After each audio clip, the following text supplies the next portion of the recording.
mga kaibigan.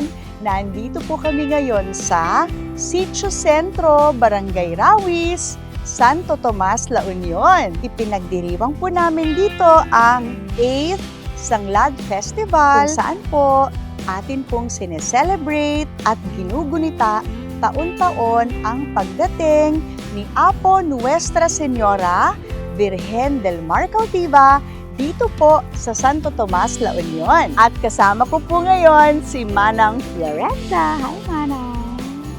At ni Manang Sintang. Na maganda. Na maganda! Yes! I love it! Oh, hi ka, Manang. Hello po kay Madam Michelle. Hi, Madam. Ay, Galing po to kay Nuestra Señora Vilmar Cautiva. nalipatan pa ni Mama Mary. Ay, Mama Mary. Nalipatan pa di complete nga name na. Ala, Manang Sintang. Okay. Thank you. Thank you.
Ako po si Concepcion Bidulay, isa sa mga guro na nagtuturo sa public school at isa po ako sa mga miyembro ng choir dito sa Holy Guardian Angels Parish, Santo Tomas, La Union.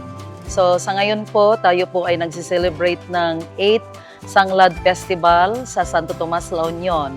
Usually, bakit namin sinasariwa yung event na kung saan we celebrate the Feast of Nuestra, yung arrival niya, is because po dahil dun sa from Manila, going to Santo Tomas na nagkaroon ng hindi magandang yung experience niya sa mga pirata. But then, thanks to the soldiers from Bolinao, Pangasinan, sila ang nagdala dito sa Santo Tomas, no? Kasi yung Fora Parroco doon sa Bolinao noon is sinulatan niya yung parish priest dito sa Santo Tomas. Kaya nagkaroon ng tinatawag nating arrival ng Nuestra Señora dito sa Sitio Baraca. So with that, mayroong kumbaga malaking salubong ng aming imaheng Berheng Maria. Kasi hindi pa naman Nuestra Señora noon eh. Supposed to be Our Lady of Rosary si Nuestra Señora, no? So, sinalubong ang Mama Mary sa Sitio Baraca. Kaya with that, lumabas ang salitang Sanglad. Yung arrival ni Nuestra Señora Virgen del Mar Cautiva. So, itong Sanglad po, bakit po sinabing Sanglad is because the word Sanglad is Pangasinan po yan na salita kasi since ang aming dialect ay Pangasinan po dito, hap-hap, Ilocano tsaka Pangasinense, kaya ginamit namin yung Sanglad.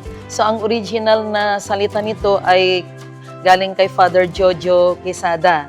na taga dito rin sa Santo Tomas. Supposed to be, if you're going to count ngayon, is 8 punana niya.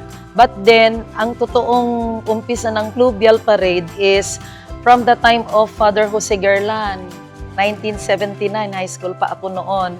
So yearly, every time na magpipiesta kami ng municipal town fiesta, si Father Garland, sabi niya na isi-celebrate ang Fluvial sa Damortis. Oo, kasi nag-abang sila ng yung yung parang barko. And then ni Mrs. Tabora, pinahiram yung kanyang malaking barko na pinaghuhuli ng isda. Yun ang ginamit namin na mag-Fluvial Parade around the Baybay yun. Oo. But then, during the time of Father Pontanilla, si Edwin, sabi niya, instead of Damortis, why not sa Rawis na lang? Kasi malawak naman yung mga fish pond sa Rawis, kaya doon na natin gaganapin ang Fluvial Parade instead of going to Damortis. Oo. Kaya yun, nag-umpisa doon noon yun, at sa tulong ni Father Jojo Quisada na sinabing kailang mayroon tayong tinatawag na Piesta ng Sanglad. Okay, so kaya nagkaroon ng 8th Sanglad Festival. Sa ngayon po, sa highlight ng ating Sanglad Festival, mag-uumpisa po tayo sa procession, mag-uumpisa po dito sa church hanggang papuntang Rawis. Bali, 1:30 ang assembly and then 2 o'clock ang umpisa ng procession ng iba't ibang mga officials ng Santo Tomas, mga barangay leaders, at mga parishioners po dito sa Santo Tomas.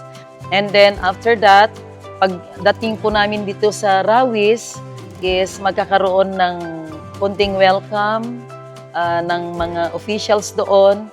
And then susunod po ang Fluvial Parade around the fish pond na po ng Rawis. Then after that, procession again going to the place ng kung saan nagkaroon ng arrival or yung tinatawag naming sanglad ni Nuestra Señora Virgen del Mar Cautiba sa Sitio Baraca. Okay, so magkakaroon po kami ng misa doon, officiated by Father George Salban and Father Esteban Amor.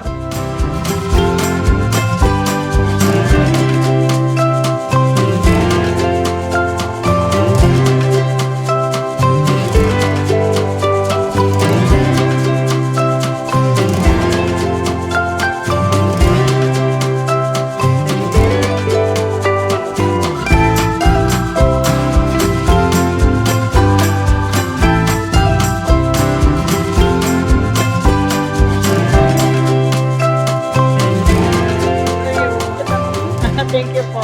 Sino ngayon, ma'am? Wala po, Father. I'm so proud of you. Ang galing mo. Talaga, promise. Kaya may kuryente o wala. Oo, diba? Kaya may kuryente o wala. Mana lang sa'yo. Kasi hodang nagaground na sa organ, diba? No choice eh. Kailangan kami.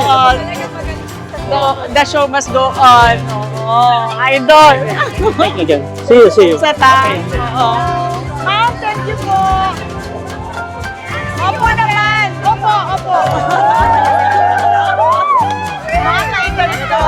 Admire.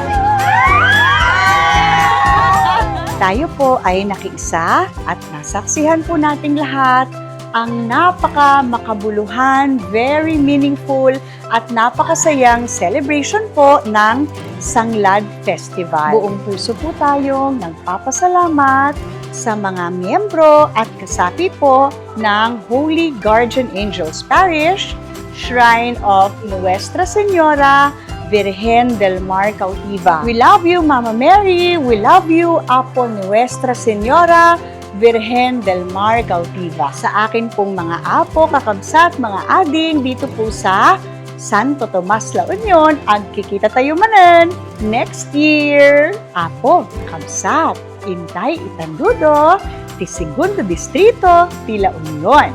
Dito yung vlog ko, da kayo, Gida.